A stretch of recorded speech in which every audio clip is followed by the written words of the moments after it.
Okay, here we have Comfort Racing being put on MetaQuest 2. Vico, courtesy of the publisher. So this is a decent racing game. So we've got quick race, we got settings, help them credits quit. If I do championships, it'll let me pick up car. You have a lot of car selection, which is kind of cool. I mean, lots of car selections. And once you select a car, you can select a color. Tons of colors to choose from. I love the color selection. Once you pick a car, you can then create the championship. I'm not going to actually go ahead and do that, though. I'm going to go back and just do quick race. So I'm going to pick the Vortex Valiant in this blue color. And then I get to pick, a course. Let's do the Quicksilver Circuit. Select that course. Got lap count 3, race type, circuit. Or you can do elimination if you wanted. Or lap knockout, or practice. Pretty cool. You can change the number of opponents. You can even do 0. It's kind of interesting. At that point, when you're in college, just to practice. Start position first, I think it's kind of cool. AI difficulty, normal. Or hard or easy, which is normal. I'll start the game. Yep, I'm sure I'll start the race. And the game will load.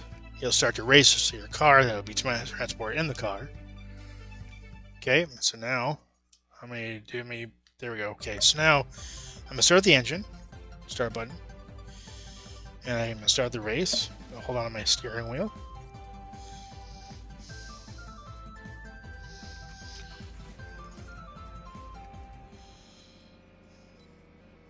Oh yeah, so I set the accelerator to be the right thumbstick because it helps with cornering. I like the fact there's a functional rear view mirror. I really like that. But the racing itself is just kind of okay.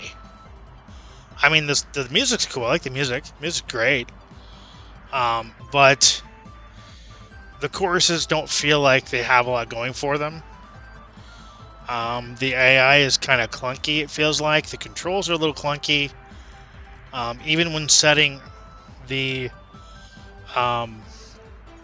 acceleration to the right thumbstick, it still feels a little clunky. You don't have a brake. You just have the decrease or increase in throttle, and that's acting as your brake, which I think is a terrible design decision. But for a racing game, it's okay. It's decent. I mean, especially with the music. Music's great. It feels like a decent arcade racer. It just takes a bit getting used to when it comes to the controls. And you may want to consider, putting the AI on easy if you want any chance of winning, because the physics make this game not easy. And yeah, I mean, again, it's okay for a racing game. It's decent. It's immersive. It's an okay experience, but again, with the AI being a bit clunky, with the fact there's no brake with the controls, makes this game just not the best experience. And what you get with the environments, again, is okay.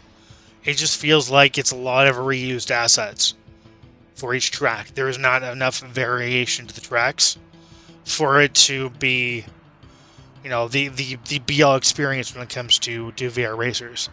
There are better VR racing games out there than this. But again, this game's okay for a run-of-the-mill arcade game, arcade racer. Just understand it's got control problems, it's got AI problems, and the overall assets do feel a bit recycled. But again, that's a decent arcade racer. I just wish there was a brake button. And I'm actually surprised I'm in second place. Another thing that I don't care for about this game, I guess really the only thing is the lack of a brake button is annoying. Like, almost game-breakingly annoying.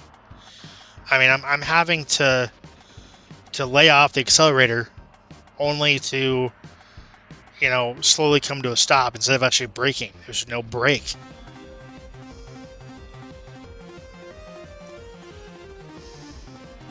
It's almost as if you're trying to slam the car into reverse instead of braking. And it's just a terrible, clunky experience, especially if you leave the default setting of the accelerator to be this handle down here. Having to slam it back and forth to brake is just terrible. So I hope that this game gets a patch to include a brake button. I think that'd be a very much of a better experience overall. I think if it had a brake button and the AI was a little bit better, I could forgive the issue of lack of environments on the tracks, because it is a decent racing game. It feels like what you got with, like, I guess maybe Burning Road on PS1 is about the best racer I can compare this to. Because that game, I mean, it's kind of a generic racer, but it's still fun. Just like this game is a generic racing game in VR, but it's still fun as long as you can look past the issue with no brake and the clunky AI and the recycled environmental assets. Again, I think that if there was an actual brake button in this game, I mean, the controller itself has, 4 buttons you could use, and the developers are just not using any of them, except for in menus, which is terrible. So yeah, do I recommend this game?